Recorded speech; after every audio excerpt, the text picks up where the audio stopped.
நீங்கள் வந்து அங்கிள்னு முதலமைச்சரை சொல்லுவீங்க, கிண்டல் பண்ணுறீங்க, நயாண்டி பண்ணுறீங்க, அரசியல் ரசித்தாங்க நான் உட்பட, ரைட்டுங்களா? அப்புறம் உதயநிதி ஸ்டாலின் வந்து ஒரு சில கேள்வியெல்லாம் கேட்குறீங்க, இதெல்லாம் மன்னர் ஆட்சியாக கேள்வி, அதெல்லாம் ரைட்டு, அது வரலாம் ரைட், ஒன்றும் பிரச்சனை இல்லை. ஆனால் அடிப்படைன்னு ஒரு சில விஷயம் இருக்குது. ஒரு அரசியல் கட்சிக்கு வந்ததுக்கு பிறகு டைமுக்கு வரணும். பர்மிஷன் நீங்கள் 10,000 பேருக்கு வாங்கினா 10,000 பேர் தான் பண்ணணும். இப்போ நாளைக்கு நான் வந்து ஒரு கான்சர்ட் நடத்துகிறேன், ஒரு சைடு ஐயா ஏஆர் ரஹ்மானியோ, இன்னொரு சைடு இளையராஜா, 2 பேரையும் வச்சு நான் பெரிய பணக்காரன், எனக்கு 2 பேருக்கும் வாங்கிட்டு இவரை 1 மணி நேரம் இவரை 1 மணி நேரம் வர்றோம், எனக்கு வந்து ஒரு 20,000 இருக்குது, நான் ஒரு 40,000 பேருக்கு டிக்கெட்டு விற்றுடுறேன்.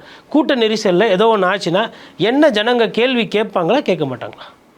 நான் தான் அமைப்பாளர், கேட்பாங்களா கேட்க மாட்டாங்களா? நீங்க டிக்கெட் வச்சு கூட்டு வந்தீங்கன்னா இவங்க லாரி வச்சு கூட்டிட்டு வரல, எதுவும் கூட்டிட்டு வரல, மக்கள் தானாக வரும்போது அதை எப்படி இவரின் மக்கள் இல்லை, நான் கேட்ட கேள்விக்கு நீங்க பதிலே சொல்ல, இன்னும் உங்களுக்கு தெளிவா சொல்றேன். விஜய் சார் சீக்கிரம் வரல, என்ன பிரச்சனை? ஏன்னா நீங்க வந்து அவரோட வழக்கறிஞர் போல வாதிதம் பண்றதுனால நான் கேட்கிறேன். ஏன் அவருக்கு காலைல லேட்டா படுப்பாரா, இல்லை எதனால அவருக்கு லேட் ஆகுது, என்ன காரணம், அது எதனா தெரியுங்களா? சார் அவர் லேட்டாக வந்ததுக்கும் மற்ற இடங்களில் லேட்டாக எல்லா இடத்துலையும் லேட்டாக வராரு அப்படின்னு சொல்லும்போது வந்துட்டு அதுக்கும் இந்த கொலைக்கும் முடிச்சு போல நான் கொலைலாம் பண்ணல, நீங்க திருப்பி சொல்லணும், அதுக்குள்ள போல அவர் நிரபராதி. பொதுவாக ஷூட்டிங்க்கு டைமுக்கு போறாரு சார், மக்களை சந்திக்கணும் போது ஏன் லேட்டாக வர்றாரு? யாருன்னா கேட்டிங்களா? ரசிகர்கள் நீங்கள் உங்களுக்கு சந்தோஷமா, உங்களுக்கு பிடிச்ச தலைவர் 8 மணி நேரம் லேட்டாக வரவரெல்லாம் கால் வலிக்க வெயில், என்னோட ஒரு ஃபோட்டோ இருக்கும், எத்தனை மணி கர்ச்சீஃபெல்லாம் ஈரமாய் தலையில் கட்டிக்கிட்டு மாஸ்க்கு மண்ணெல்லாம் பறந்து மாஸ்க்கு போட்டுட்டு, அப்போ உங்களுக்கு 8 மணி நேரம் காக்கிறது ஒரு பிரச்சனை இல்லையா?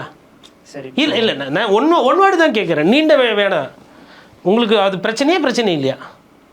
நான் ஒரு ஆன்சர் சொல்லுவேன், ஆனா அது ரொம்ப கொஞ்சம் பரவாயில்லையா? இப்போ ஒரு காதலி இருக்காங்கன்னு வச்சுக்கோங்களேன், அவங்களுக்காக வந்து எவ்வளவு நேரம் அரசியல் பேசிட்டு இருப்பா, நீங்க விட்டா சாங்லாம் போவீங்க பொழுது, சாங் காதலி பிரேக் அந்த வயதெல்லாம் தாண்டி விட்டு வந்தோம். மக்கள் ஏன் கலைஞ்சு போல, மக்களுக்கு ஏன் கோவம் வந்து கலைஞ்சு போல, அது மக்கள் கிட்ட கேட்கணும். இனிமேல் ஓடி போவாங்க, இனிமேலும் கலைய மாட்டோம். அப்ப மக்கள் இது வந்து ஒரு நல்ல மனநிலை, இந்த மனநிலையை நான் வரவேற்கிறேன். அதற்கு உண்டான சாதகம் பாதகம் அவங்கள சாரும். நான் அதுதான் சொன்னேன், அவர் கருத்து சொன்னப்போ நான் என்ன சொன்னேன், அவர் மைனாரிட்டின்னு, நீங்கள் மெஜாரிட்டி.